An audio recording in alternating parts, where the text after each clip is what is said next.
Welcome to this James Cook University Graduation Ceremony.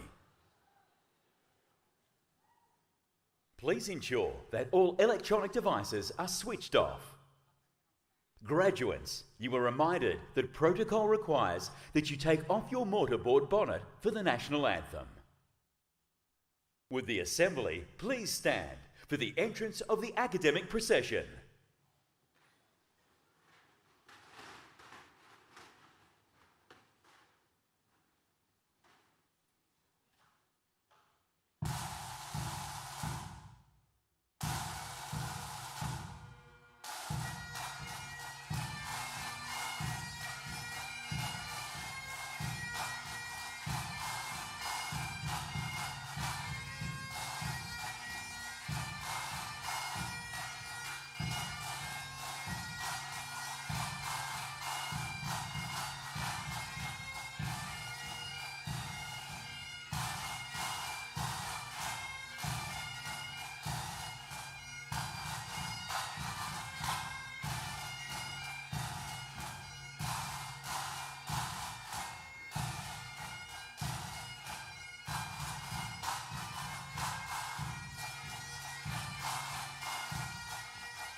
Chancellor, distinguished guests, members of the official party and academic procession, graduates and guests, good morning.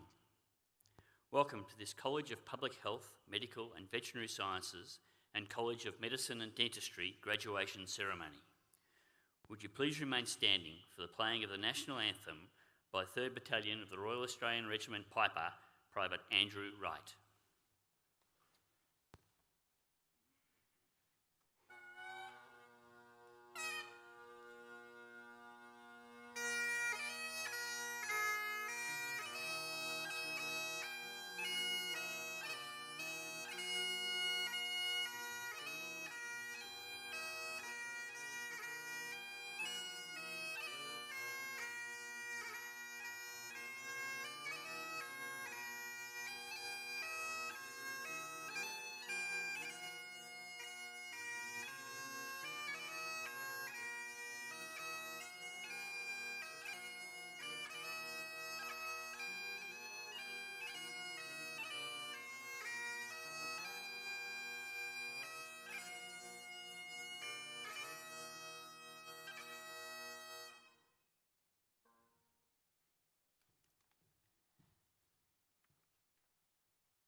Thank you. Please be seated.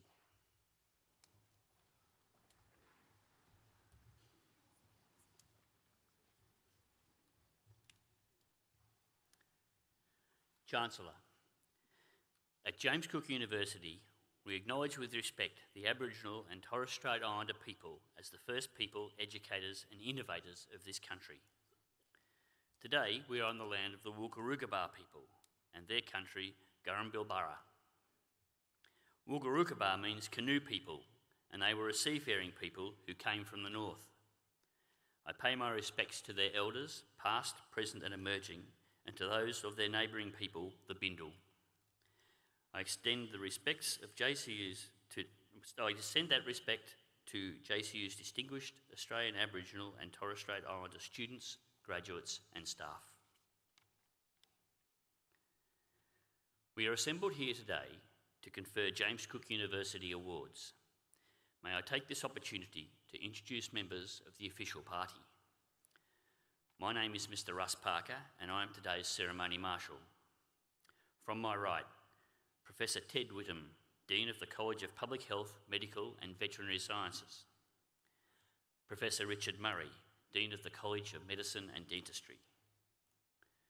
Ms. Giselle Bovink, Deputy University Secretary and today's Mace Bearer. Mr. Bill Tordell, the University's Chancellor. Vice-Chancellor and President, Professor Simon Biggs. Professor R.J. Rane, Public Service Medal, Medal of the Order of Australia. Professor Rane will deliver today's occasional address. Professor Marie Dinan Thompson, Deputy Vice-Chancellor, Division of Education. Professor Stephen Naylor, Chair of the University's Academic Board. Seated behind the official party are members of the university staff. Chancellor, I invite you to address the Assembly.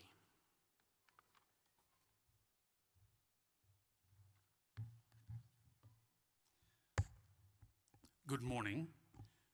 I warmly acknowledge today Professor Simon Biggs, our Vice-Chancellor and President, Professor R.J. Rane, Public Service Medal and Medal of the Order of Australia, as you've heard, our distinguished occasional speaker, Mr. Joshua Turkelson, our graduate speaker, members of the official party, members of JCU's governing body, the Council, distinguished guests, parents, ladies and gentlemen, but above all else, our graduating students. My thanks also to Tammy Moxon and the 3RAR Band for their pre-ceremony entertainment, and Private Andrew Wright for his stirring rendition of our national anthem on the bagpipes. I don't know about you, but the bagpipes always do it for me. It's a great pleasure to welcome you to our graduation ceremony. This is a task, I have to say, tinged with a little sadness for me and for my wife, Chris, who's with us, because today's ceremonies are expected to be my final ones in Townsville for JCU as Chancellor, as I'm set to finish my time in this position in March next year, after what's been a very rewarding and stimulating 7 years in the role. One of the most enjoyable and rewarding aspects of that role has been presiding at ceremonies like this. I've been determined to be present at every JCU graduation. COVID, of course, had other ideas and we had to go on virtual only for a little while as well, but for all those that were held face-to-face here or in Singapore, I was able to be present. In fact, since my tenure began in 2016, March 2016, I've been able to ensure that every degree awarded in person at all graduation ceremonies in Australia or Singapore has been awarded by me. That's an incredible honour. Some 17,500 degrees in total, including more than 9,000 here in Townsville, where I grew up. That's a record in which I take pride, more though, the pride I take in the university that's awarding them to you. So whether you're joining us here in person today or online, today is all about celebrating the hard work and the commitment of our graduates and of course their families and the dedication of the JCU staff, many of whom are behind me. Throughout the afternoon, It's morning, isn't it? I'm doing well. I'm sure that you will hear many encouraging words from our speakers, reflecting on the particularly meritorious achievement of our graduates in achieving this milestone in the unusually challenging circumstances of recent years. I thank all of you, our graduates, for the fortitude that you've displayed during what was one of the most disruptive times at university for any student. During the global pandemic, you have endured isolation, loneliness, travel restrictions, loss, and more. You've demonstrated tremendous resilience and not just managed to continue your education, but to excel in the face of adversity. That is noticed, we've seen it. Congratulations and well done. I echo those congratulations too to our JCU staff, and I thank them for the support they have afforded to our students. There's another important group though that deserves our acknowledgement and gratitude today. They are the family and friends of our graduates who have been their support, their motivators throughout their studies. They celebrate alongside them, you, either here with us at the ceremony or from afar. Now, graduates, the time has come to realise and to rejoice at the full significance of what you've achieved. I very much look forward to greeting you as you come across the stage later. Ladies and gentlemen, just one word that when our graduates do begin their walk across the stage, keep an eye out for a group who will be wearing very colourful cultural sashes. They are part of a very special tradition at JCU, initiated by students, not by management or governance, acknowledging the cultural heritage and achievements of our Aboriginal and Torres Strait Islander students. The sashes are presented to those students in a sashing ceremony that takes place just before each graduation ceremony. So graduates, what you've achieved is to lay the foundations of a new and exciting chapter in your lives, a future that will be filled with highs, with lows, and all kinds of responsibilities and possibilities. As you move forward to this next phase, I urge you to keep your mind open to new possibilities and not be afraid to take risks or make mistakes. As the legendary American baseballer Babe Ruth put it, don't let the fear of striking out keep you from playing the game, whatever that game may be. And the oft-quoted Latin proverb, of course, has it that fortune favours the brave. Please remember when you leave today that this doesn't have to say goodbye, please. Quite the opposite, in fact. Your university is invested in your future, and we want to follow and celebrate your success with you. I do encourage you, therefore, to stay in touch with JCU through our alumni network. My wife, Chris, a JCU graduate too, who's with us today, she and I are really very glad we've done that over the years. We want to follow your progress through life and rejoice with you in your achievements. Thank you and good luck.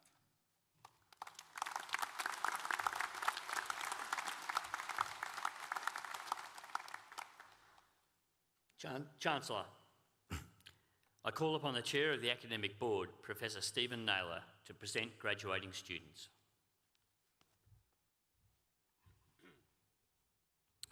Will all graduating students please stand? Chancellor, I certify to you and to the university that all graduates standing before you today have fulfilled the requirements prescribed by the university, and I ask that you admit them to their respective awards.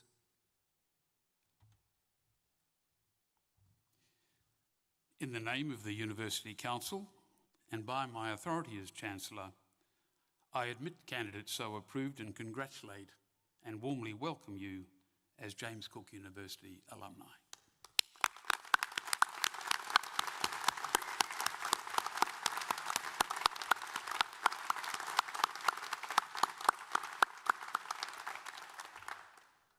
Will all graduates please be seated?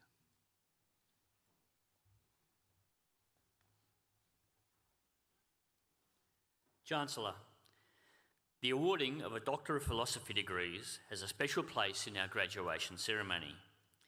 They are one of the highest qualifications which the university awards. These degrees are awarded for the successful completion of a significant piece of independent research, sustained in its scholarly character and one which makes an original contribution to the field. External examination is always involved. 14 candidates will be presented this morning. Professor Stephen Naylor, Chair of the Academic Board, will present the graduates, acknowledge their supervisors and read their thesis abstracts.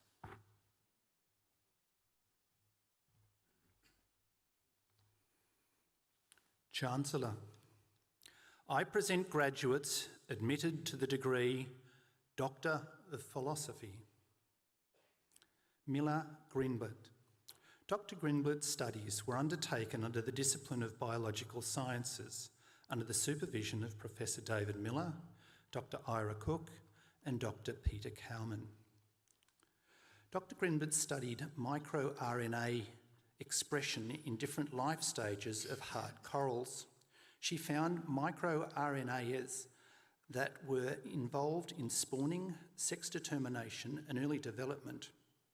Understanding the biology of reproduction, development and recruitment of corals is increasingly important in enabling reef management and conservation planning. Chancellor, I present Dr. Greenblatt.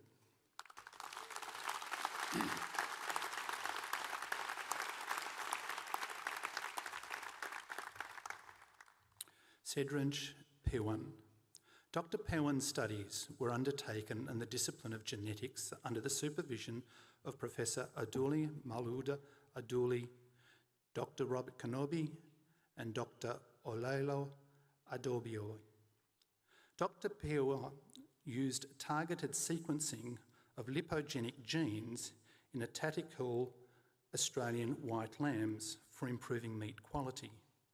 He unravelled the underpinning molecular mechanisms for fat melting point, healthy omega-3s and marbling.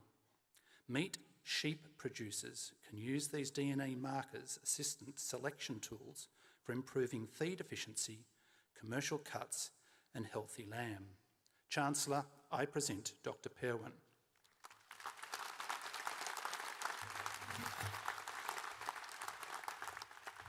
Amy Lynn Schimmer. Dr. Schimmer's studies were undertaken in the discipline of veterinary science under the supervision of Dr. Lee Skerritt, Associate Professor Linda Johnson, Associate Professor Constan Constanou, and Dr. Lee Berger. Dr. Schimmer's studies the health and population of Lumholtz tree kangaroo on the Atherton Tablelands, Queensland. She found no significant infectious diseases in the free-ranging population, and that the population size is stable or possibly increasing in number. Basic biomedical information will assist the monitoring and care of this species. Chancellor, I present Dr. Schimmer.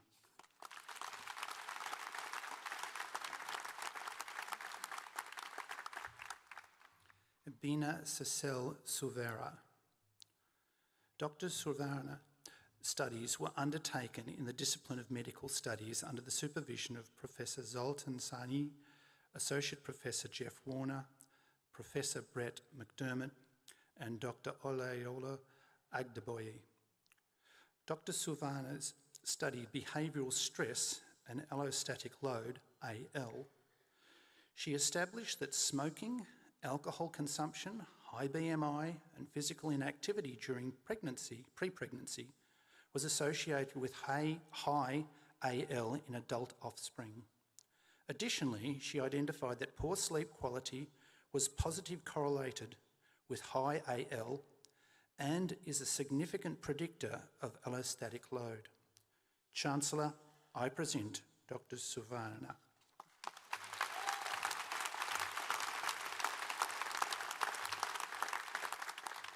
Rebecca Jane Webb. Dr. Webb's studies were undertaken in the discipline of medical science under the supervision of Dr. Alexandra Roberts, Associate Professor Catherine Rush, Dr. Lee Berger and Dr. Lee Skerritt. Dr. Webb's PhD aimed to develop methods to quantify and reduce virulence factors in the amphibian Chytriid fungus. She developed a viability assay and characterised the roles of glutathione. She then explored two horticultural antifungal methods, RNA interference and microvirus-mediated hypovirulence, to determine their feasibility for controlling amphibian cryptomycosis. Chancellor, I present Dr. Webb.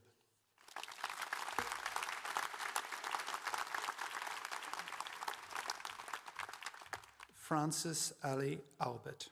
Dr. Albert's studies were undertaken in the discipline of health under the supervision of Associate Professor Bunmi Mal Adouli, Dr. Melissa Crow, and Professor Adouli Mal Adouli. Chancellor, Dr. Albert studied the effectiveness of Physical Activity Referral Scheme, or PARS, pathway between general practitioners and exercise physiologists. PARS was found to be underutilised but invaluable to achieving physical activity intervention goals. Francis developed the PRICE, or Promote, Relate, Incentivise, Communicate and Educate model to inform policies and enhance PARS functionality. Chancellor, I present Dr. Albert.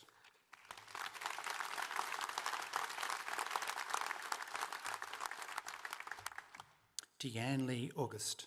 Dr. August's studies were undertaken in the discipline of medical sciences under the supervision of Dr. Yugan Jayan Kalasamy, Associate Professor Robin Ray. Chancellor, Dr. August studied neonatal skin injuries through a multi-centre mixed method design that explored the epidemiologic factors for injury. She discovered new methods for neonatal injury assessment, identified multiple forces contributing to injury, new extrinsic and intrinsic risk factors for injury, and established that neonates sustain injuries that are currently unpreventable. Chancellor, I present Dr. August.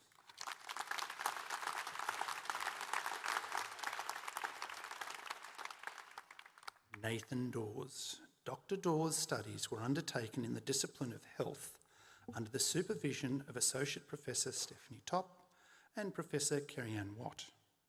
Chancellor, Dr. Dawes qualitatively explored leadership competencies required by senior managers in Australian residential aged care facilities to promote and protect quality of care. Empirical findings informed development of a preliminary leadership competency framework designed to assist in recruitment, appraisal and development of competent and confident aged care senior managers. Chancellor, I present Dr. Dawes.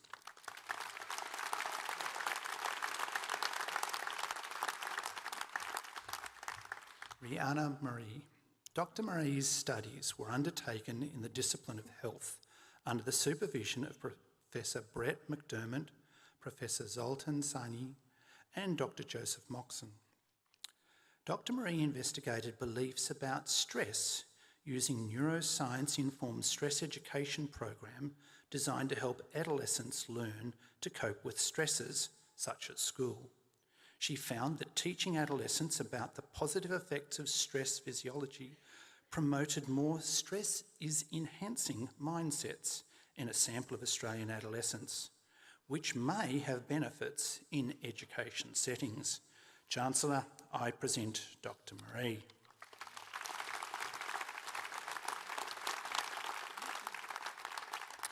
Selena Marie Taylor. Dr. Taylor's studies were undertaken in the discipline of pharmacy under the supervision of Professor Beverly Glass and Dr. Alice Cairns. Dr. Taylor studied pharmacists, consumers, health professionals and stakeholder perspectives of expanded pharmacy practice and integrated her findings to develop a pilot in an ear health intervention for rural community pharmacy. This study highlights the challenges and enablers of expanded services for rural and remote community pharmacy in Australia. Chancellor, I present Dr. Taylor.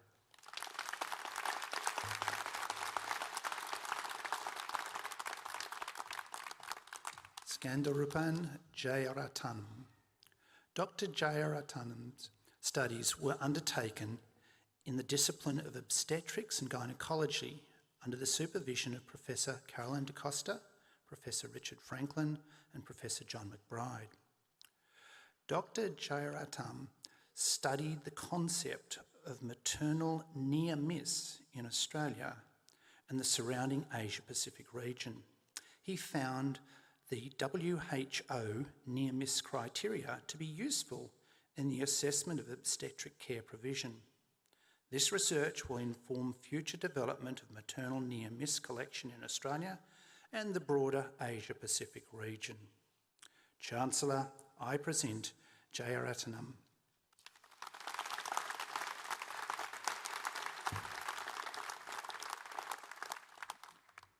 Michael Ian Grant. Dr. Grant's studies were undertaken under the discipline of marine science under the supervision of Dr. Andrew Chin, Professor Colin Simpfendorfer, and Dr. Peter Klein. Chancellor, Dr. Grant studied the conservation status of sharks and rays that rely on freshwater and estuaries or non-marine environments during their life cycle. He found that most species are facing high extinction risks and that remote nations such as Papua New Guinea may offer a refuge for some of these species. Greater conservation efforts are now required to prevent extinction across non-marine sharks and rays, and global organisations are using the results of this study to guide future allocation of conservation resources. Chancellor, I present Dr. Grant.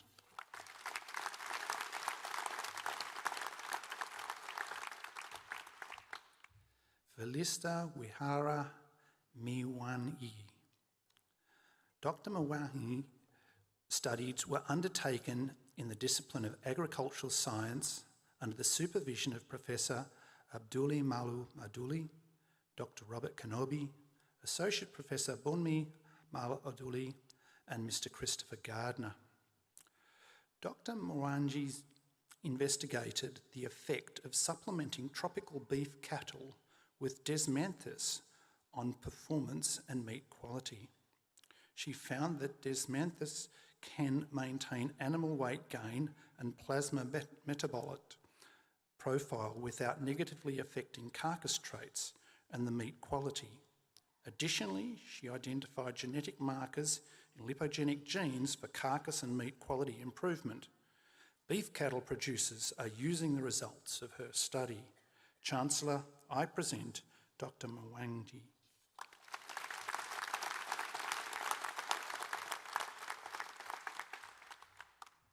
Narayan Dud Pant.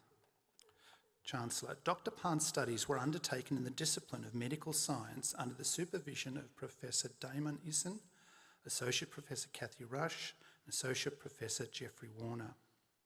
Chancellor, Dr. Pant studied the efficacy of Savrin and triagrolor to treat prosthetic joint infection, PJI, using a mouse model. Both molecules tested were effective in reducing PJI. These results can be used to develop new therapy for PJI treatment. Chancellor, I present Dr. Pant.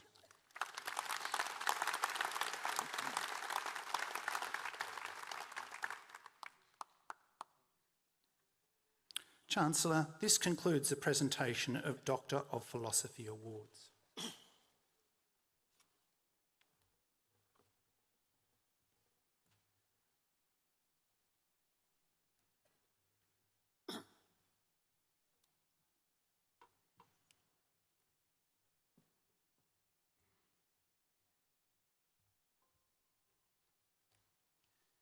Chancellor, I invite Professor Ted Whittam, Dean of the College of Public Health, Medical and Veterinary Sciences, to present college graduates.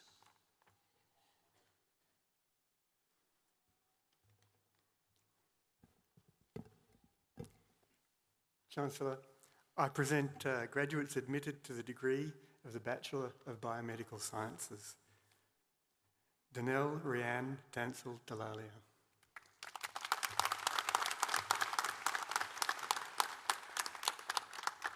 Sophie Alice McIntyre. Rowena Liz Robin Thakakara.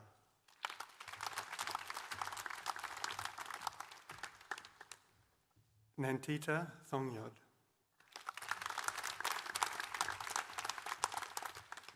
Lucy Rose Woodbury.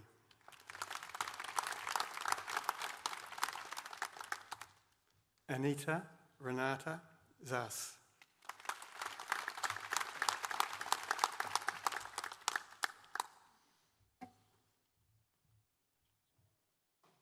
Chancellor, I present graduates admitted to the degree of Bachelor of Biomedical Sciences with distinction.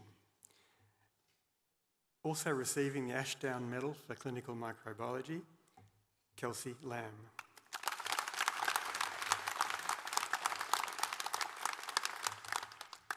And receiving the Outstanding Performance in Physiology and Pharmacology Prize, Matthew Adam Patterson.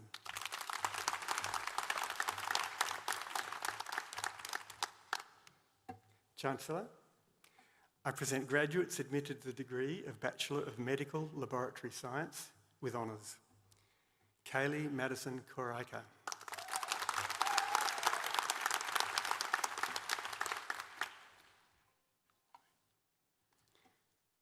Chancellor, I present graduates admitted to the degree of Bachelor of Veterinary Science. Alexandra Louise Christie. We have a problem, excuse me.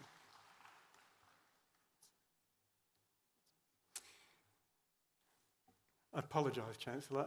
I will now present graduates admitted to the degree of Bachelor of Medical Laboratory Science with honours. Ali Mohammed Omar.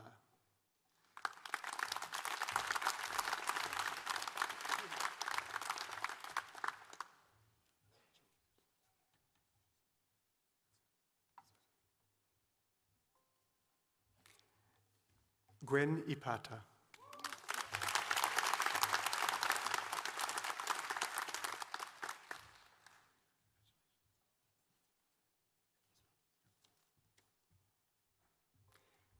Jackie Neonkuru Nazaba.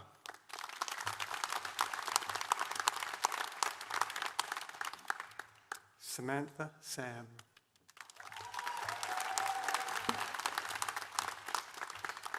Luke Skopolovich.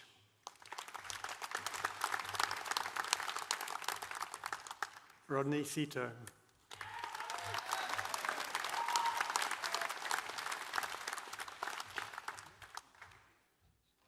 Daniel Tan.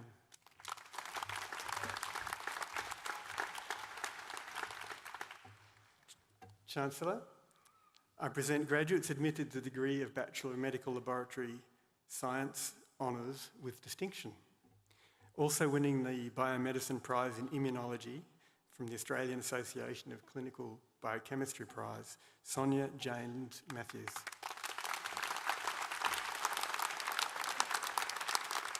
Andrea Rose McKeough.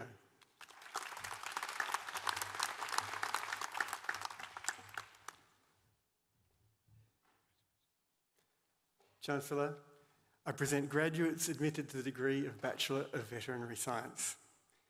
Celine Bernadette Pamela Allen. Carl David Anders. Brittany Jade Anderson.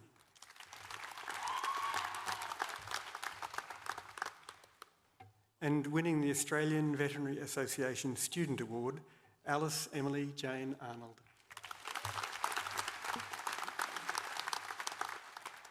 And winning the Australian Cattle Veterinarians Bovine Health Disease Prize, Grace Caroline Arnold Knott. Alice Jane Bowden. Jessica Eloise Bridle. Erin Rose Britton. Elsa Sade Lenehan Browning. Michaela Adrian Cairns. Cecilia Grace Campbell. Alexandra Louise Christie. Alexandra Joy Clark. Olivia Cooper.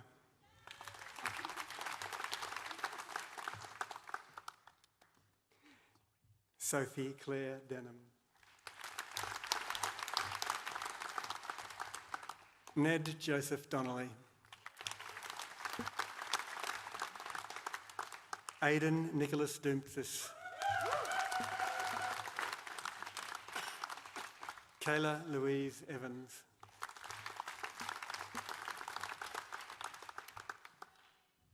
And winning the Professor Philip Summers Incentive Prize, Emily Jade Faulkner. Bronte Ray Fisher.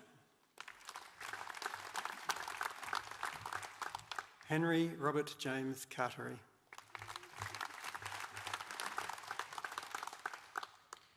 And winning the North Queensland branch of the Australian Veterinary Association's Citizenship Award, Tian Solomon Gobius.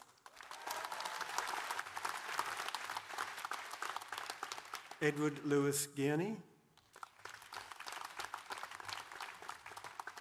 Rebecca Jade Hickson.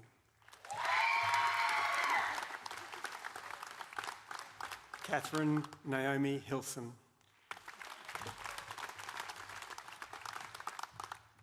Paige Caroline Hooley. Ricky Huang.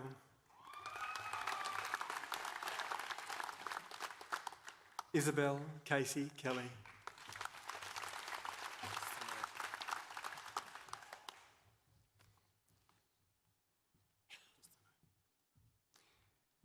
Madeline Rose Kite.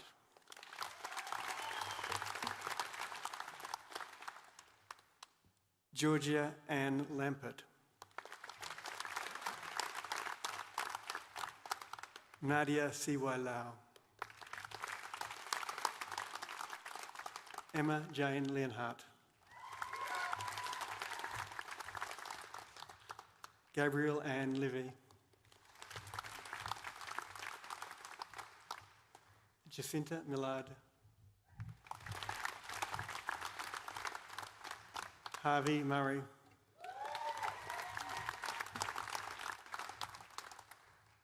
Sarah Page Nabs.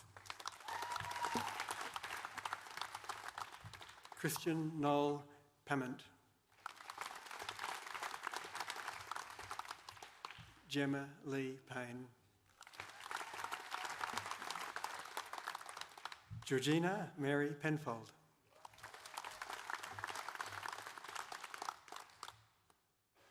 And winning the Equine Veterinarians Australia Prize, Emily Rose Quirk.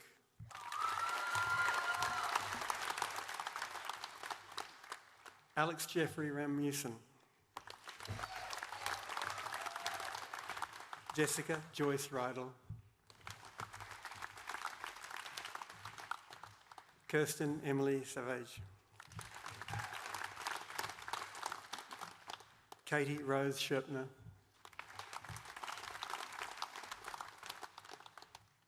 Lauren Jane Walker-Smith. Caitlin Ruth Sydney-Smith. Angela Thompson. Eleanor Jane Tianen. Annie Jane Tooth. Sarah Eileen Williams. Christy Jane Warden. Amelia Greta Wust.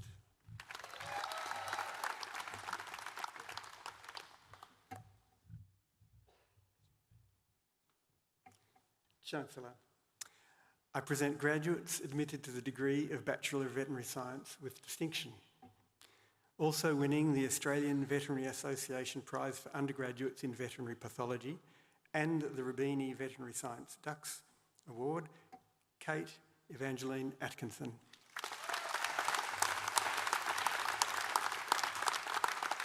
Victor Bendix Bernhardi.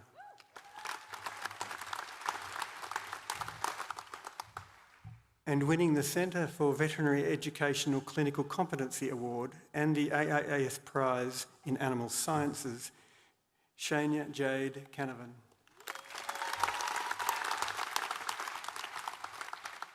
Tamika Louise Davis. Amy Elizabeth Deves.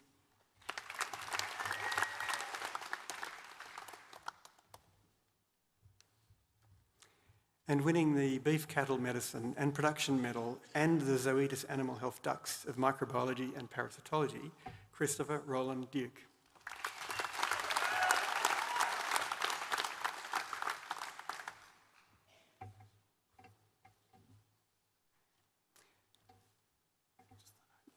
And winning the Veterinary Specialist Services Prize for Surgery and Anaesthesia, Alexander William Hartman.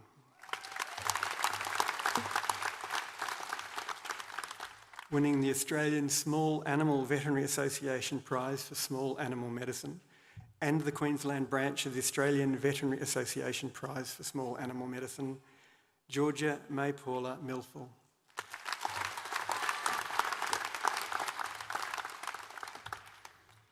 And winning the Epidemiology chapter of the Australian and New Zealand College of Veterinary Sciences Prize, Samuel John Preston.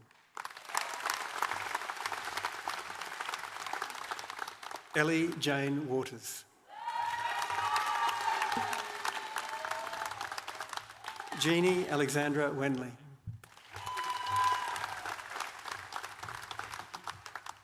And winning the Australian Society for Parasitology Prize, Anne Jane Willis.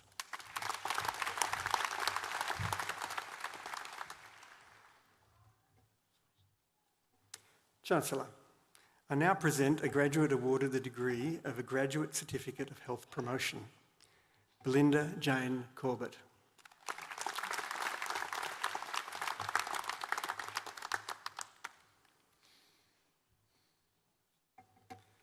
Chancellor, I present graduates admitted to the degree of Master of Public Health, Jessica Amy Brewster.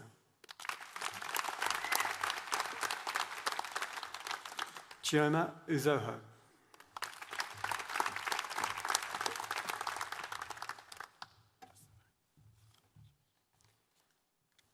Mohammed Alizi.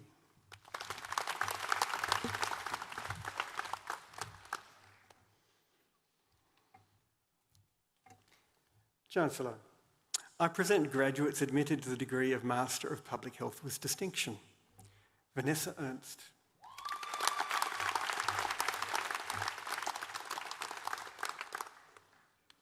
Catherine Ann Seaton.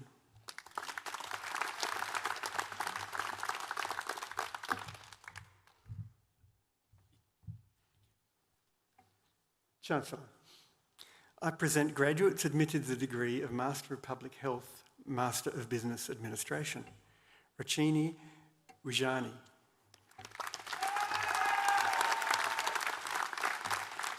Lawrence Lewis Pulai.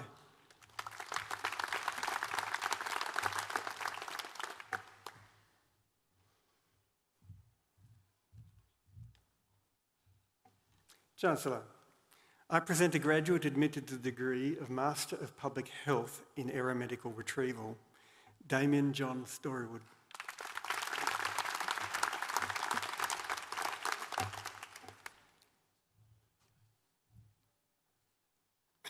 Chancellor, I present graduates admitted to the degree of Master of Public Health and Tropical Medicine, Ayman Adiat.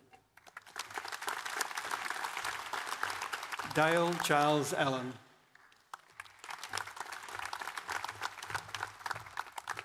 Sonia Jane Marie Davidson.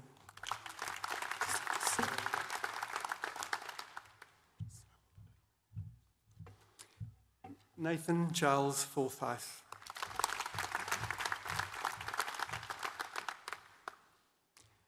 Madeline Louise Kelly.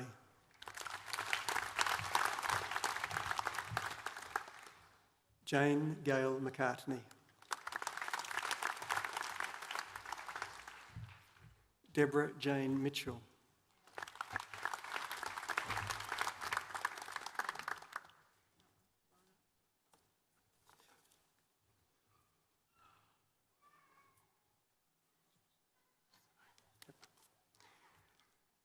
Lana Gale McCartney.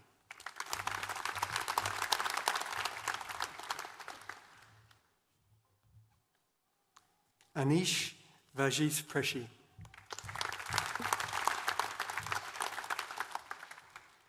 Geetha Supia.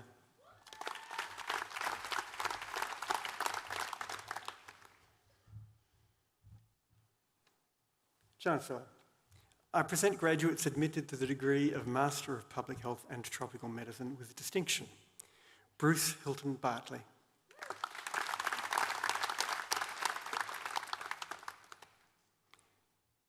Kate Elizabeth Leonard.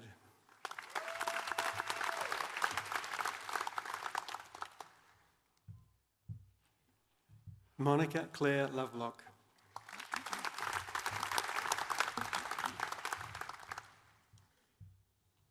Anushka Ann Perara.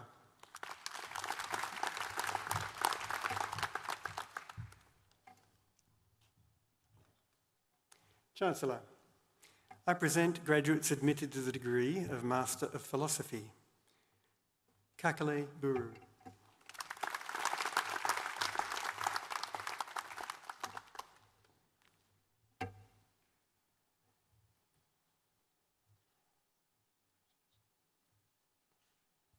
Chancellor, I present graduates awarded the degree of Graduate Diploma of Rural Generalist Practice. Nicardino Adel Fuziri.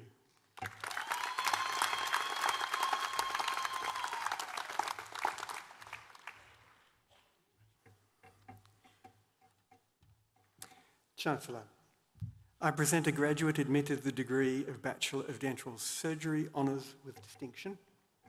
Samuel Rezaga.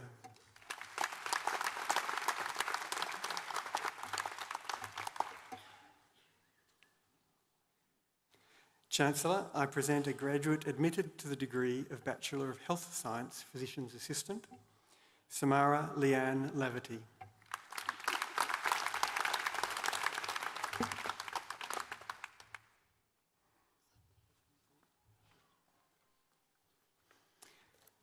Chancellor, I regret to advise you that Bachelor of Engineering Honours Class 1 graduate, Katrina Makio, passed away before her degree was awarded to her. The university therefore confers her degree posthumously. This award will be received by her sister, Andrea Makio. Chancellor, for the award of the Bachelor of Engineering Honours Class 1, Katrina Makio.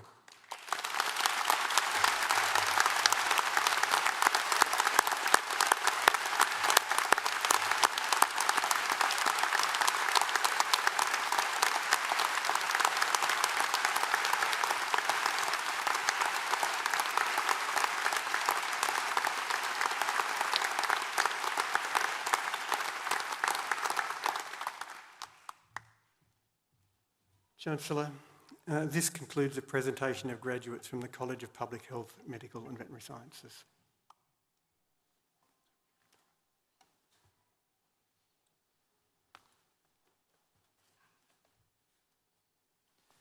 Chancellor, I now invite Professor Richard Murray, Dean of the College of Medicine and Dentistry, to present college graduates.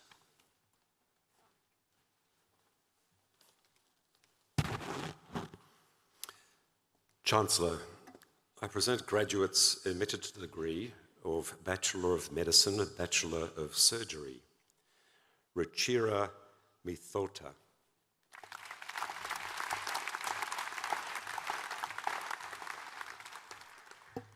Harshal Pillai.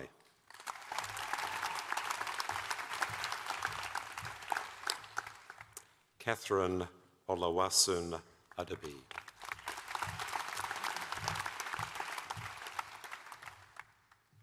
Mustafa Aden Ali.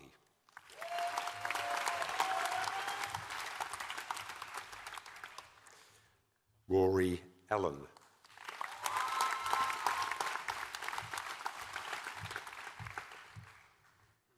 Pearl Ong.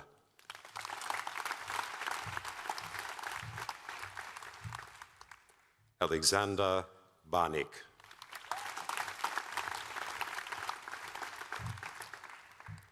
Samantha Bates.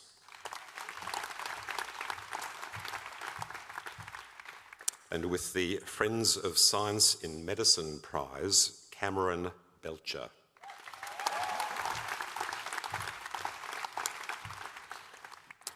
Melanie Bell.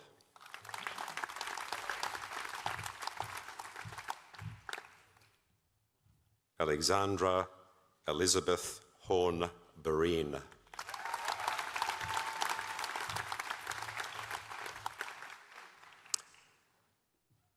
Thazjit Bhatt.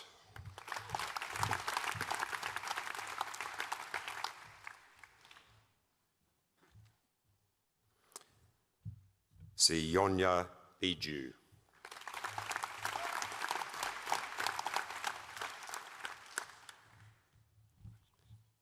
Lakshana Bhumi Nathan.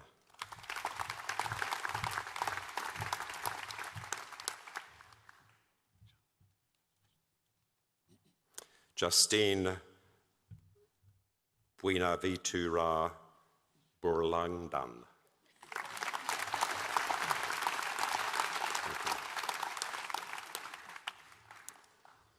Michael Chamberlain.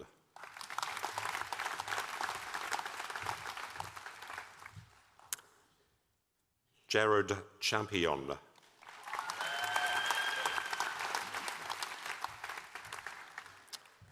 Anirudh Kumar Chipri.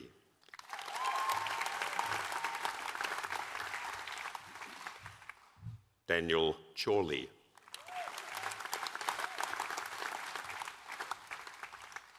Michelle Clark.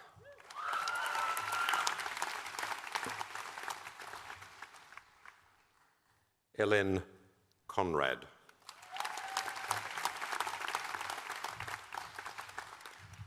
Nathaniel Davidson.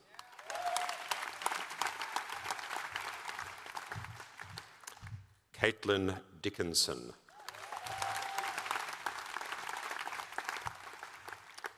Romy Edwards.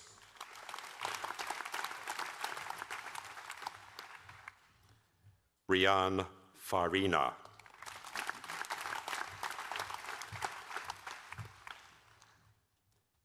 Nicole Ferguson.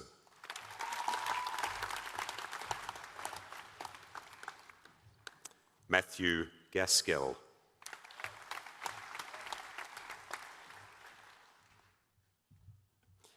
And with the Mick McLaughlin Memorial Prize in Rural Medicine, Bavlin Gill.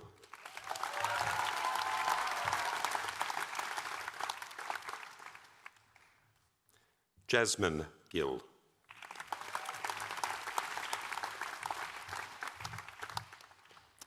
Simran Gill.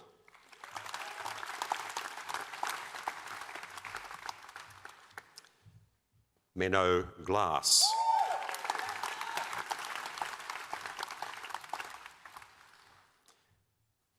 Isabel Goncalves.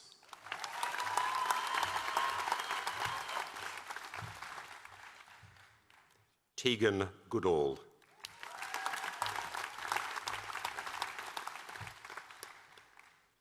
Grace Goff.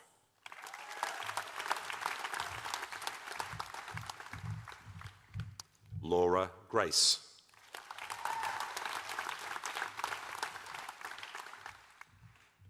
And with the Phil Summers Commitment to Excellence in Medicine Award, Melissa Ann Graham.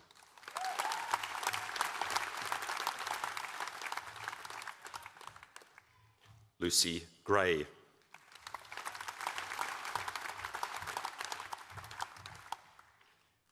Georgia Hayes.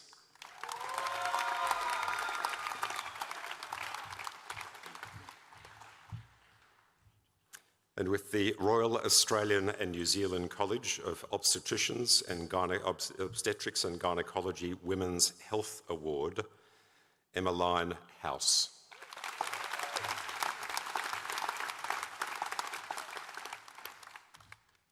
Grace House.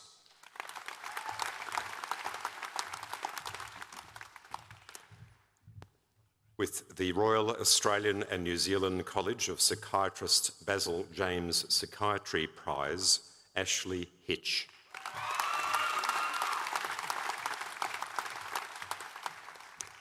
Bianca Johnson.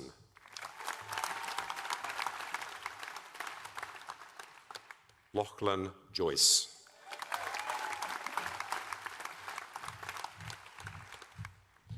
Jamasha Kaparuge.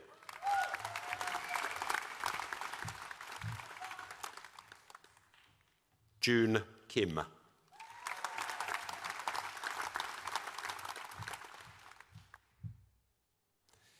Indiveri Kudituakau.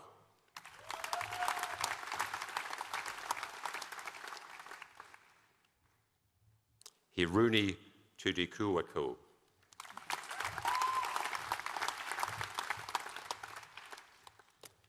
Vivek Kulala.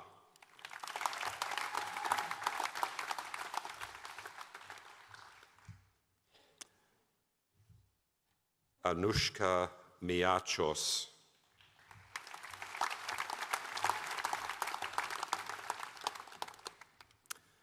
Georgia Alexandra Lee Kraus.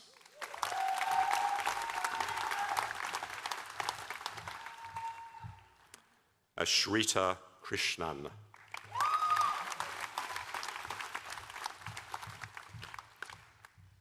Nikayla Lee Lacham.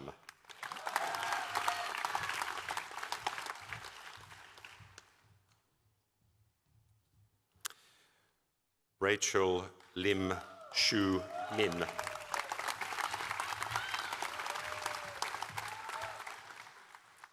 Tegan Lunn.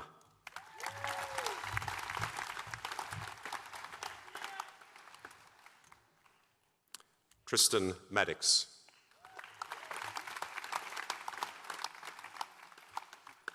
Christy Mandal.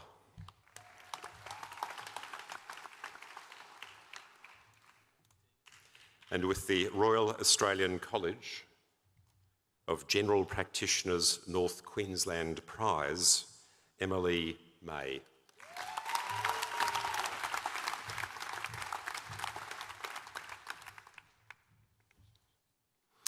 Georgette McKeough.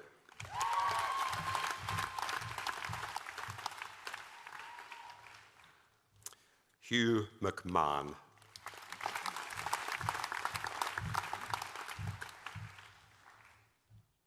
Sonia Miller.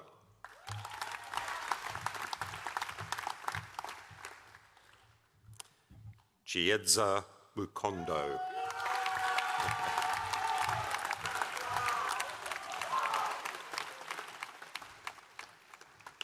Matthew Changhi Mo.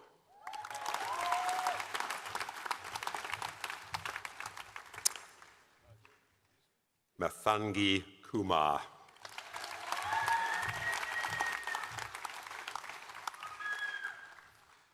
Romany Montgomery.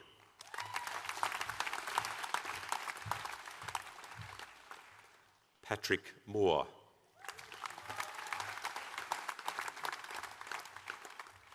Hayley Mulligan.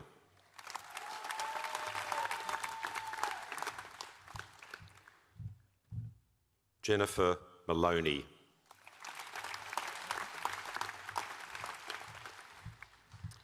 Ushke Nangrani.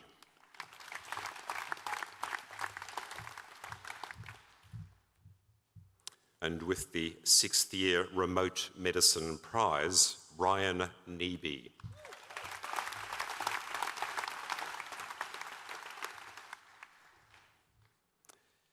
Isabel Salwa Rayash Nimi.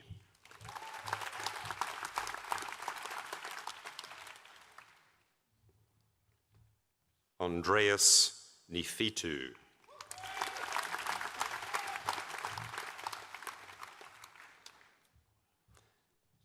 Anthony Niakos. Tanmay Nigam.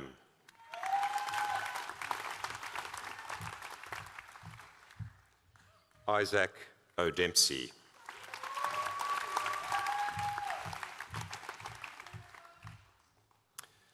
Vidushan Pahirathan.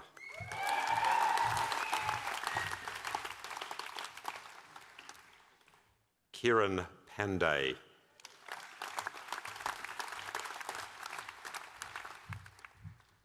Miti Parekh.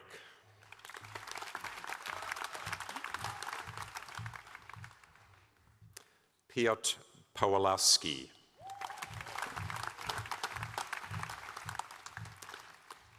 Renee Evelyn Preston.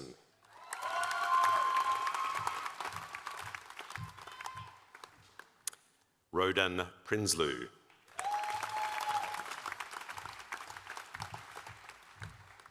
Jack Reddycliffe.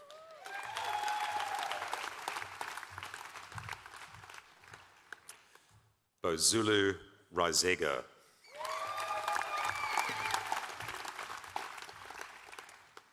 Hal Robinson.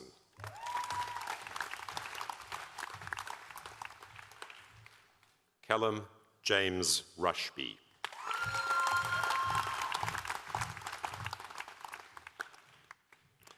Bianca Santagada.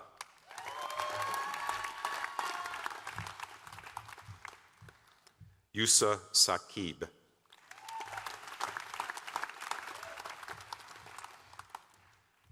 Kathleen Motholetu.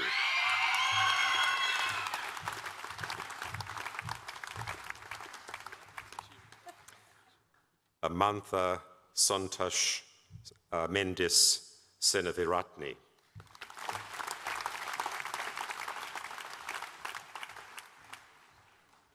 Gabriella Seskin.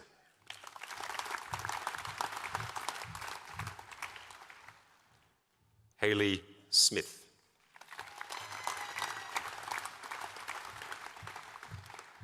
Tristan Smolder.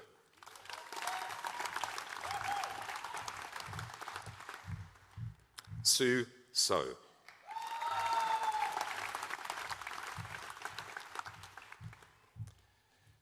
Mari Dewi Sirono.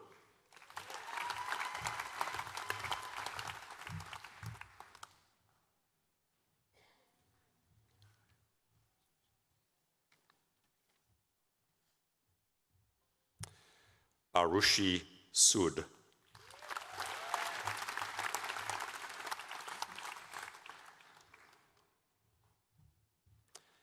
Harrison Sames.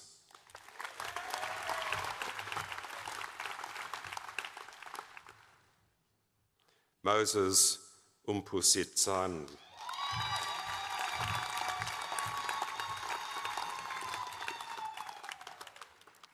Erin Taylor.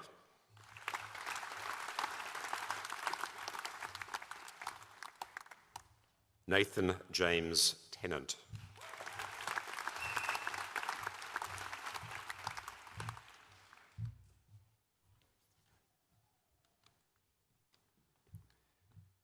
Ying Min Teo.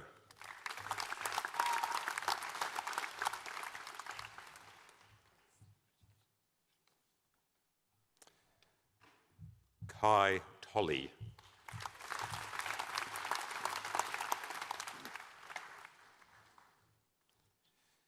Diane Devereaux von Sale.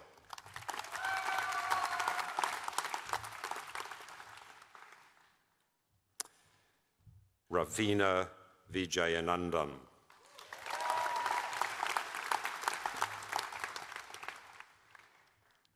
Sophia Walk.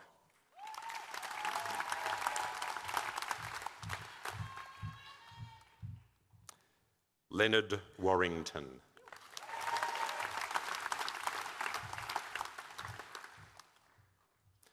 Georgia Westwood.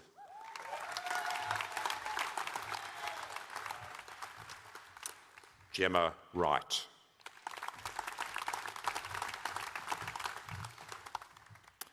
David Yakub.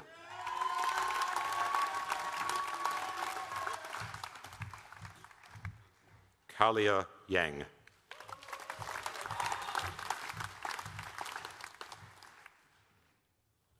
Fadi Youssef.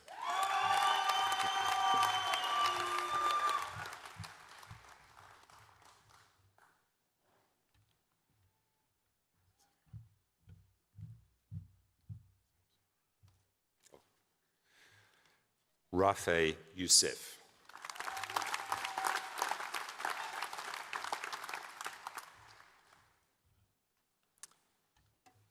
Chancellor, I present graduates admitted to the degree of Bachelor of Medicine, Bachelor of Surgery with distinction, and with the Child and Adolescent Health Prize, Akshay Ajit.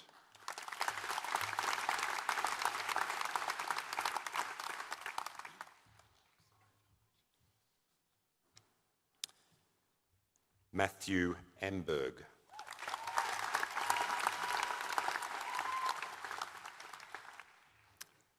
And with the Year 6 Ethics Prize, John Awad.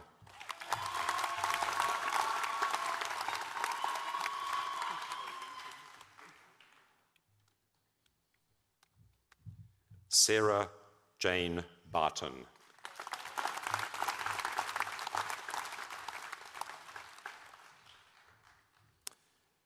Tej Tash Bahahi.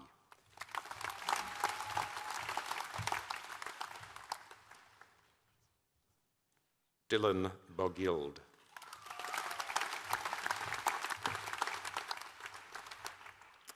Luke Bowen.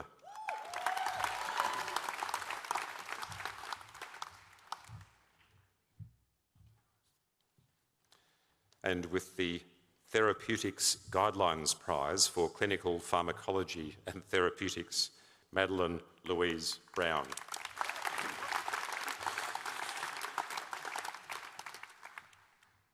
Sabrina Chung.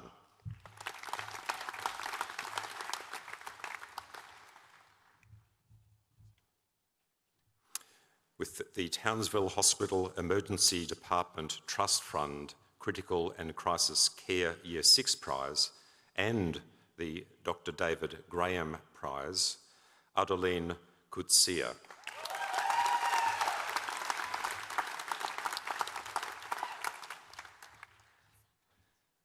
Madeline Donahue.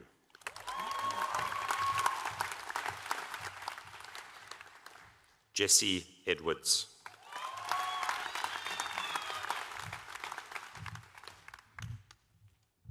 And with the Remington Memorial Prize for Year 4 Integrated Clinical Pathology and with the Australian Medical Association of Queensland Year 3 Prize, Praveen Tharusha Gurusingha.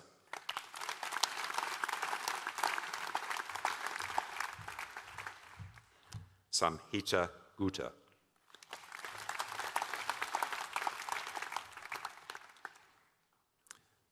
Caitlin Horn.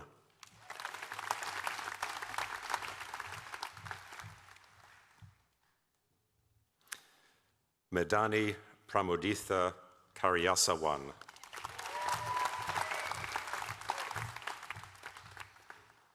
Nathan Kendall.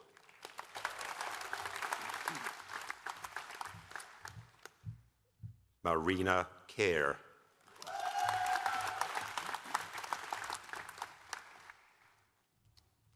Geraldine Yen Lee.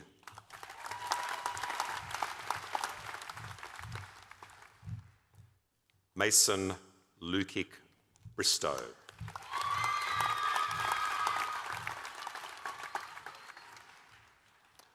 Rebecca Lydon.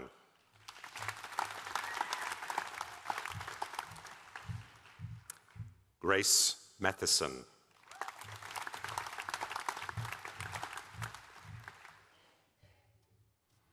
And with the Professor Will Ken's Prize for Palliative Care, Miki Matsueda.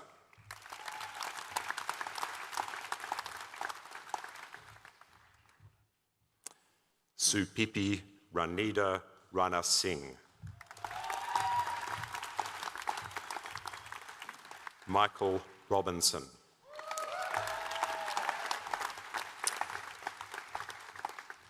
Claudia Rouse.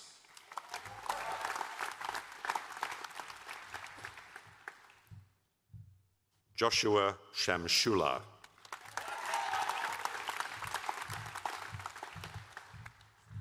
Stephanie Rose Schmidt.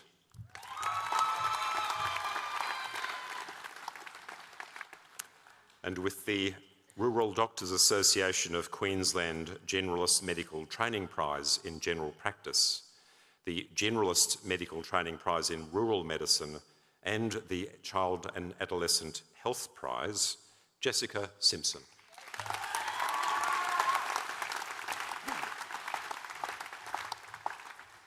Jared Ronan Sullivan.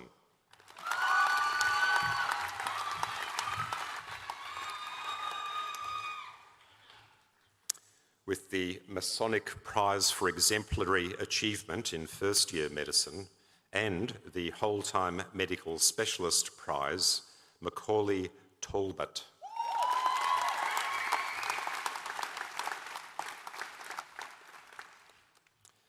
Emily Zadilla.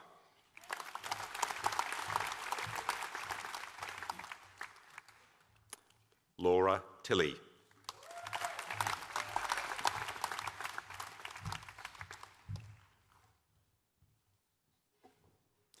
Chancellor, I present a graduate admitted to the degree of Bachelor of Medicine, Bachelor of Surgery with distinction, and with a graduate diploma of Surgical Anatomy with distinction, Harrison Hieta Keane Gregory.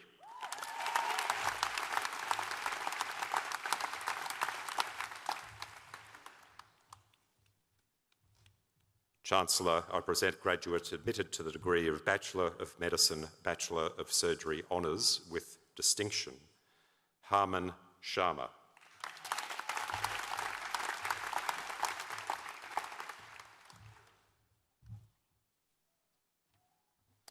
Chancellor, I present graduates admitted to the degree of Bachelor of Medicine, Bachelor of Surgery Honours, Class 1, Unrud Krishnan.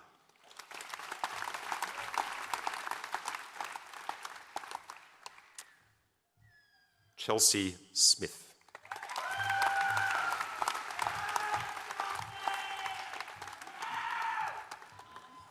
Daniel Wan.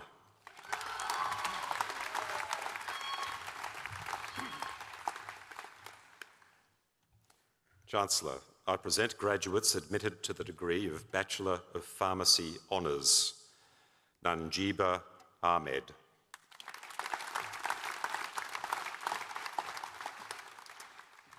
Lily Arate.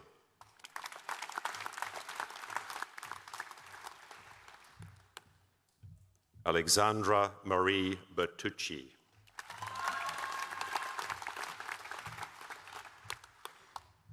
Alana Drona Frontage.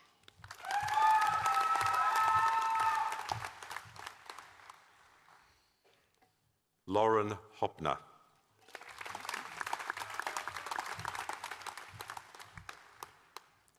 Sophie Jones.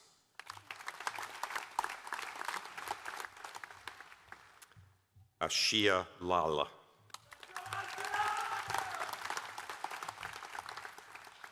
Shane McCardle.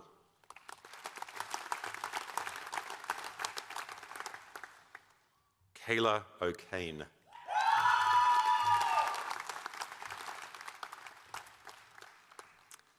Gemma Lee Pendray.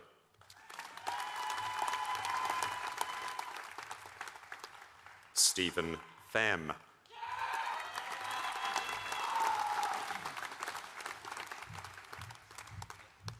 Jeremy Pyle.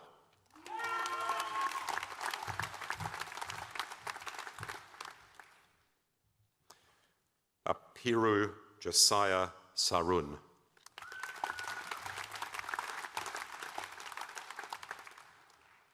Dylan Sharonberg.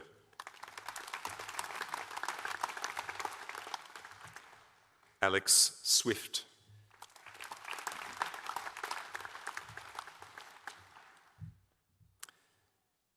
Emmeline Waters.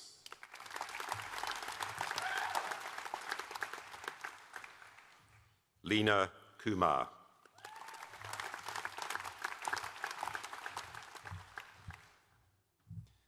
Dana Schlipper.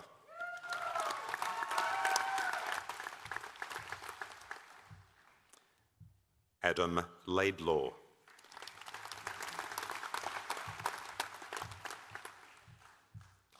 Renee Roundtree.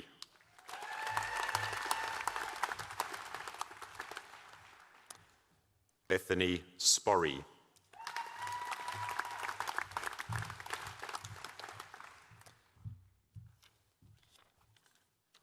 Chancellor, I present a graduate admitted to the degree of Bachelor of Pharmacy Honours with distinction, Catherine Tidmas.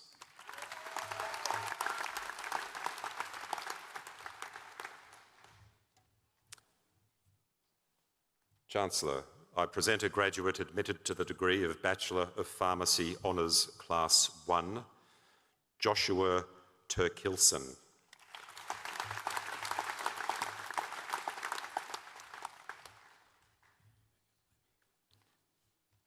Chancellor, I present graduates awarded the degree of Graduate Certificate of Health Professional Education, Chelsea Carr.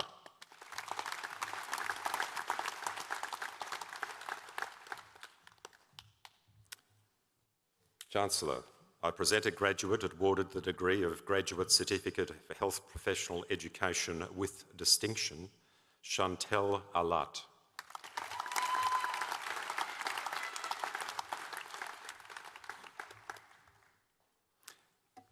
Chancellor, I present a graduate admitted to the degree of Master of Pharmaceutical Public Health with distinction, Christopher Hidiat.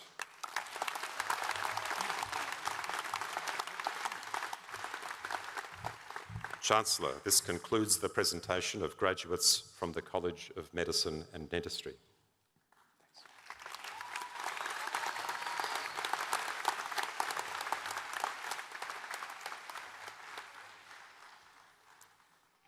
Chancellor, I call upon the Chair of the Academic Board, Professor Stephen Naylor, to present a University Medal recipient. Chancellor, each year the University Council awards a university medal to students who, in qualifying for their honours degree, have, in its opinion, shown outstanding merit in their studies. May I present a student so honoured. Awarded a university medal, Chelsea Linda Smith.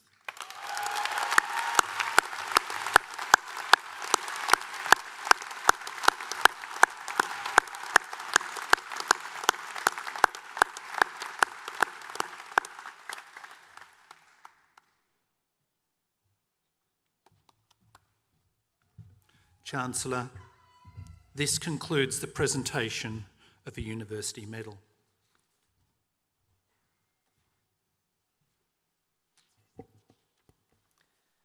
Chancellor, I would now like to introduce Professor R.J. Rane, Public Service Medal of the Order of Australia.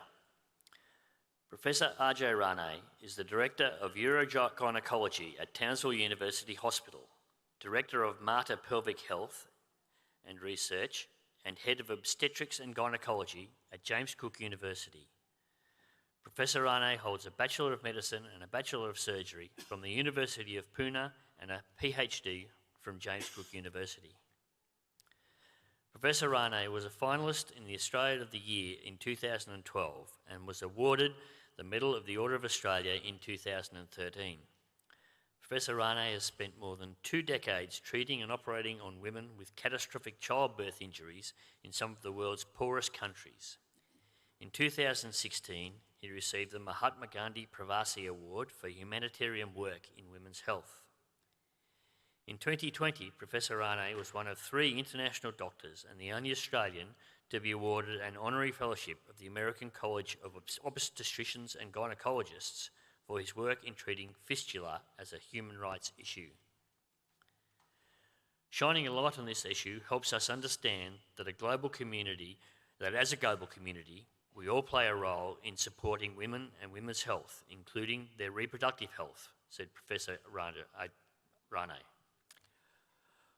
While COVID put an end to international travel, Professor Rane used technology to deliver more than 100 webinars to doctors around the world and by mobile phone guided surgeons in operating theatres from Kenya to the Congo. Professor Rane is a leading humanitarian, academic and surgeon, and although English-born and Indian-raised, he is, more than anything, a proud son of Queensland. It is with much pleasure that I invite Professor R.J. Rane to deliver the occasional address.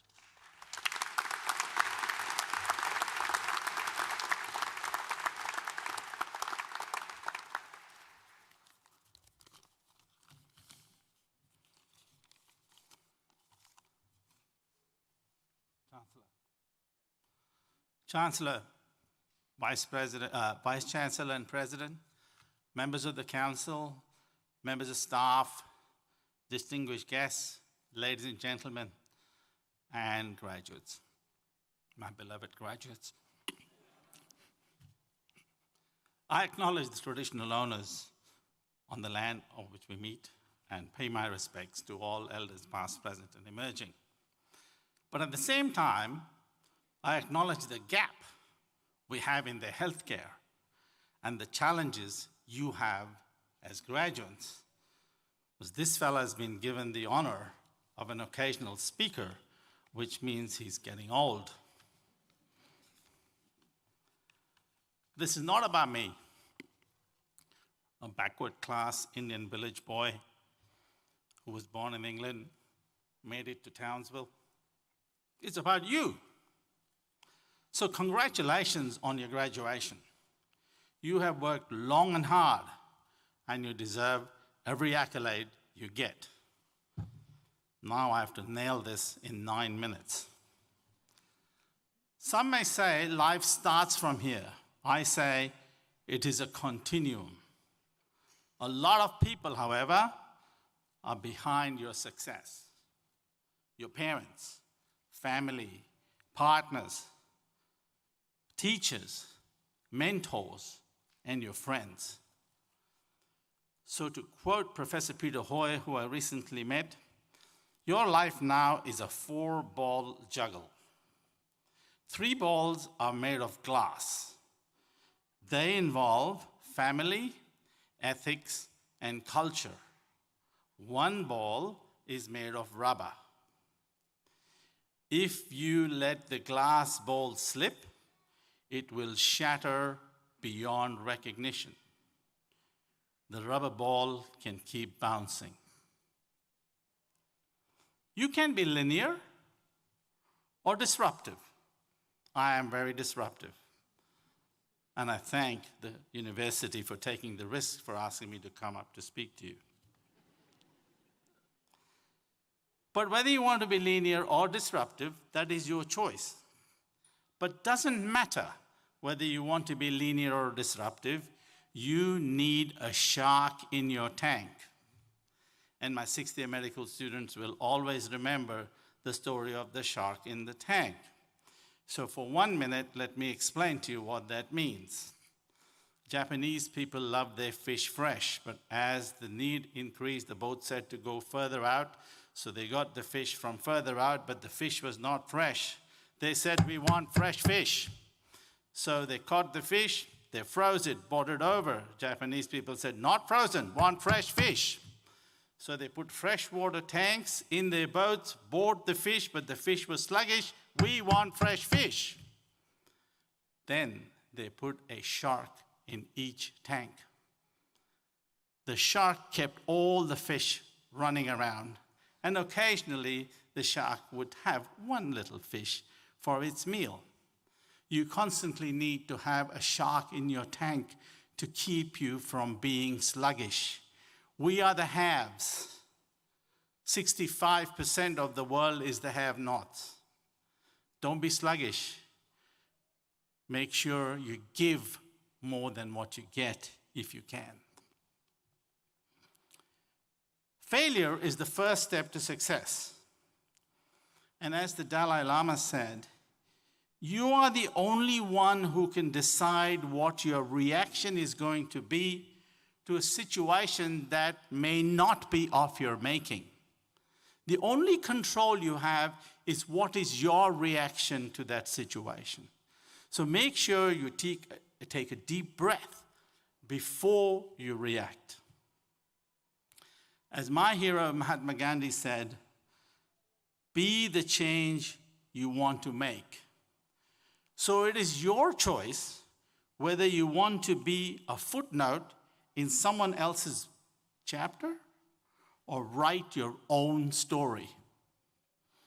Townsville and JCU helped me write my own story, and I'm very proud of it. I'm sure a lot of you can write your own stories. You have heaps of role models from this very alumni, especially in medicine. Harris Ayer in mental health, Usama Shahid, who did amazing work in female genital mutilation, a very, very dangerous task for a medical student to undertake. Of course, you got Tori Goodwin, who is now the Emperor of the Eyes in Townsville. And then amongst you, you have a lot of heroes. How could I forget Bavlin with her bananas, sustaining us during long operation schedules, and Lucy Gray with her broken hand and doing some amazing research, to mention a few. You are very lucky. You have words like bullying, harassment, work-life balance readily available to you. Don't weaponize these against your colleagues. Sometimes I actually wonder whether first we need to know what work is before you talk of work-life balance. Someone laughed, that's good. I'm going to finish before time. A bit of advice to the doctors, the PhDs, and all the graduates here. Please, please treat patients, not reports. This is a problem we have that's growing more and more. The CT scan says, no, learn to know the name of your patient. Learn to know the humanness of your careers. Be human first, doctor second, graduate third. Support and care for each other. Competition is good, but not at the expense of professionalism, your first glass bowl. So if you support and care for each other, you will all be successful. Lastly, believe, believe, believe. Namaste, and God bless you.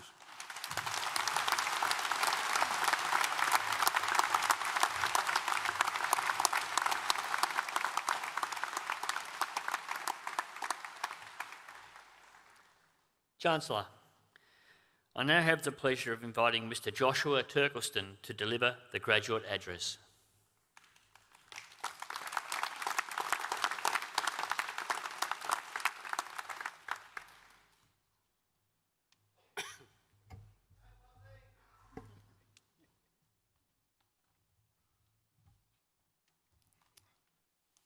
Chancellor, Vice-Chancellor and President, Professor AJ Rano, members of the official party, members of council, members of staff, distinguished guests, ladies and gentlemen, and my fellow graduates.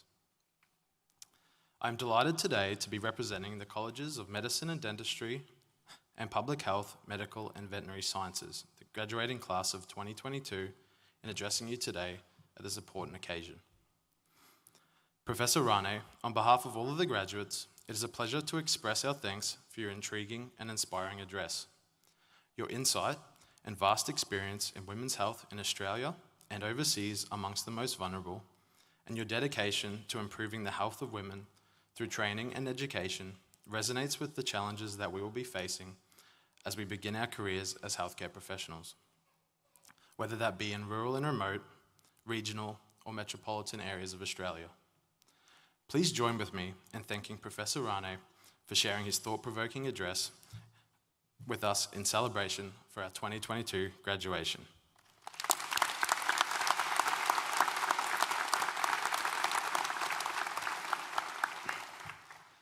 Now, although we are celebrating our own academic success and this major milestone in our lives, it is important for us to acknowledge our families for the ongoing support and reassurance which has made today possible.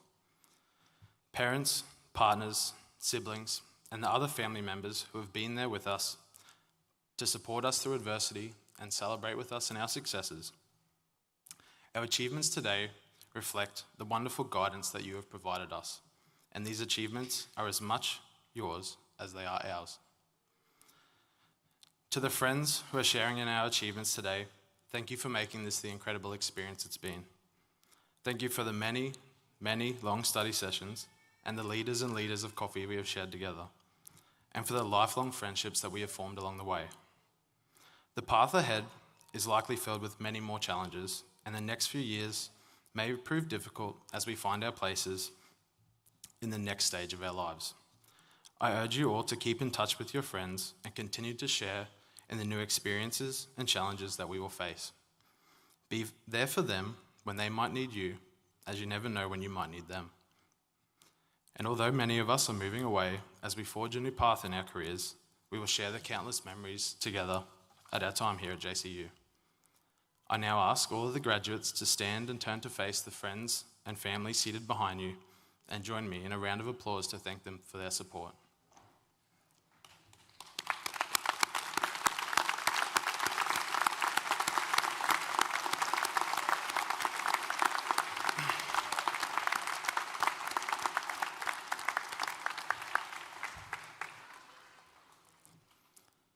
We would also like to acknowledge James Cook University and the staff of the Colleges of Medicine and Dentistry and Public Health, Medical and Veterinary Sciences for their guidance, their dedication, and their support throughout this journey.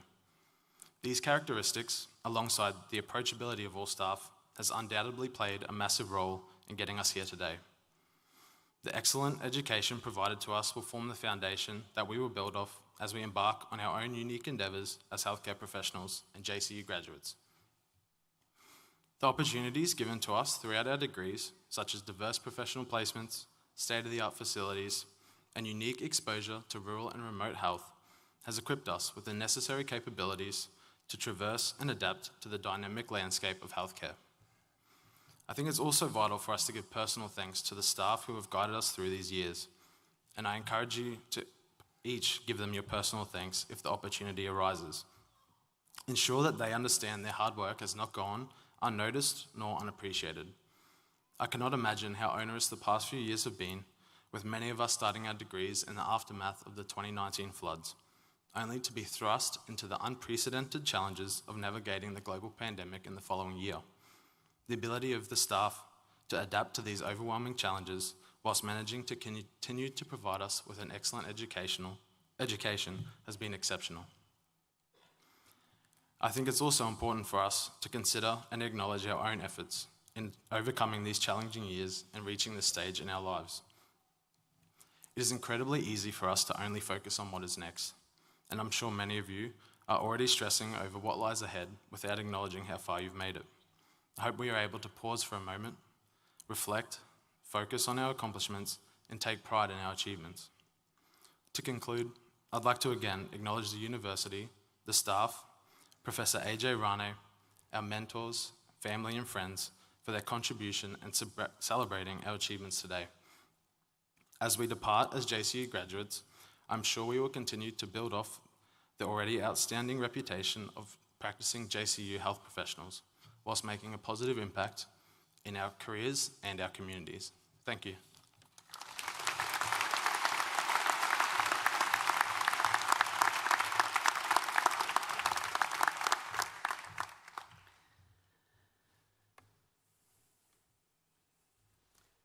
Chancellor, and I invite Vice Chancellor and President, Professor Simon Biggs, to deliver the closing address.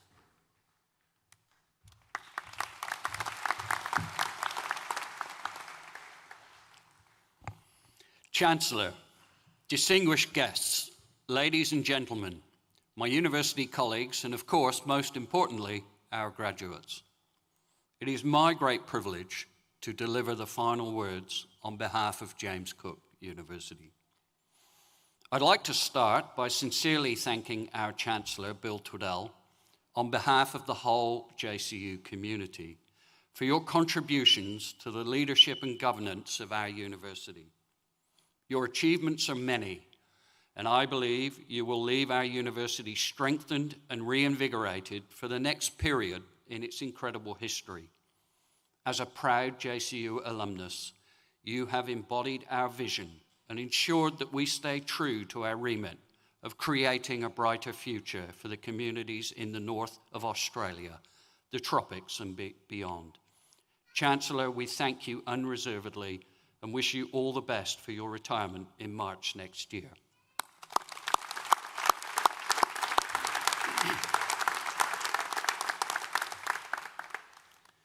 Graduates, you can be reassured that I do understand that it is me standing between you and your celebrations. I promise not to keep you too much longer. Whilst today is all about recognising your achievements, please do make sure you take a moment to thank those people who make up your support network. Many of them, of course, are here cheering you on today. Your family, your friends, your classmates, and yes, even your lecturers deserve your gratitude.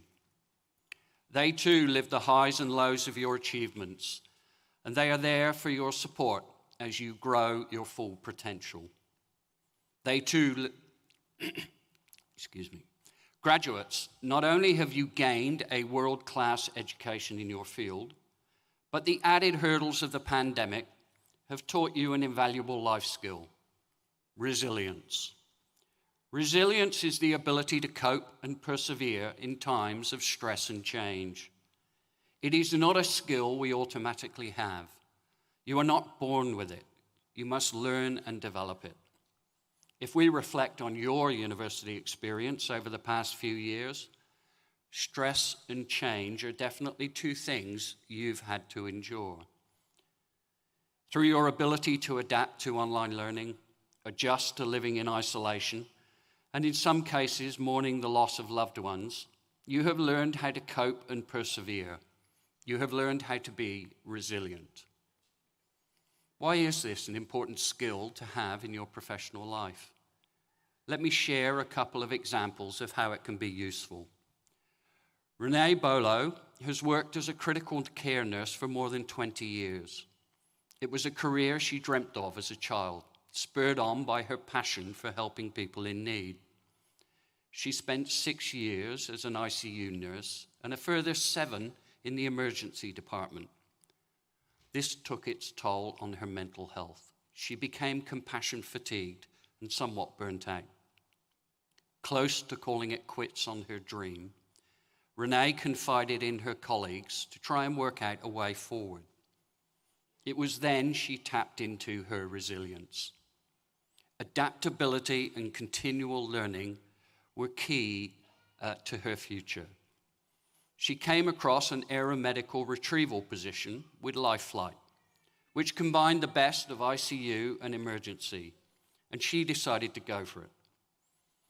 In this new role, Renee recognized she needed to upskill, so she enrolled in a Master of Public Health at JCU, majoring in aeromedical retrieval.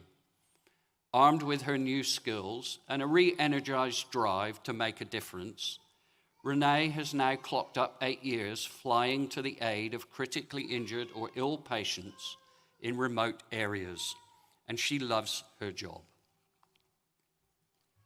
Similarly, Dr. Tatum Bond is a JCU medicine graduate and a descendant of the Ngadjenji tribe of the southern Atherton Tablelands.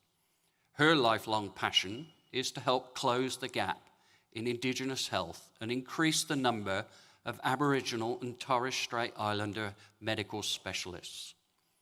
Tatum recently became Queensland's first Indigenous Fellow of the Australasian College for Emergency Medicine. While her training has been a rewarding journey, Tatum has had her fair share of setbacks, including failing her specialist exams. She was left devastated when she failed her written exam by just 3 marks and her objective structured clinical exam by 1 to 5%, very small margins. Tatum began to question whether the path forward for her career and leaned on her colleagues for support. They reassured her that it was just an exam and not a reflection of her abilities as a doctor. Failing meant her training was extended, and because of that, she managed to walk straight into a job from being a registrar. If she'd finished earlier, that opportunity may not have presented itself. What can we learn from Renee and Tatum's experiences in reimagining your career after burnout or bouncing back from setbacks is that through adversity grows resilience. They understand that if we allow it, adversity will bring wisdom and heightened awareness in its wake. But like all of you, Renee and Tatum will need to keep working on their resilience.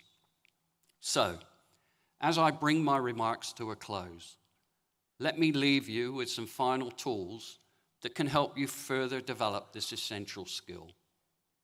1, build a professional support network. It is important to surround yourself with people from whom you can learn and on whom you can lean when times get tough. Whether it be friends, family, or work colleagues, find the people who can give you perspective when you are feeling low or burnt out. For both Renee and Tatum, this was an important part of their coping strategies when dealing with their career challenges. 2, learn to fail forward. Throughout your career, you are bound to fail at a task or make mistakes, sometimes big, sometimes small. It is important to look for the silver lining in that moment and view it as an opportunity to learn and grow personally and professionally. Tatum says, failing is something that needs to be talked about more. We need to be open about the fact that the majority of us will fail at something at some point in our career, and that's nothing to be ashamed of. 3, be a lifelong learner. Over time, your career is going to change and evolve alongside your interests. Remain adaptable and open-minded to learning new skills and trying different career paths. Renee says, if you don't achieve your goals initially, keep at it. Know what you need to do in order to succeed. Whether it be going to uni, doing a short course, or doing volunteer work, everything you learn and experience will make you a better person. Graduates, today you join your fellow alumni and can proudly take your place in the world. Throughout your career, there will be times that you will struggle. There will be hurdles to jump and challenges to overcome. When those times come, remember what you've achieved right here at JCU and know that you have the professional skills and resilience to take on those challenges and be better for them. Graduates, follow your passions and make a difference. Be proud of where you've come from, as we will always be proud of you. I wish you all the best in your future endeavours. Congratulations and farewell.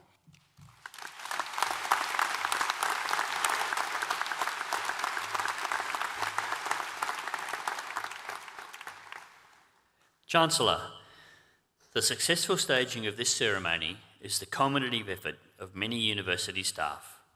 I would like to acknowledge the ceremonies and examination officers for the coordination of this ceremony.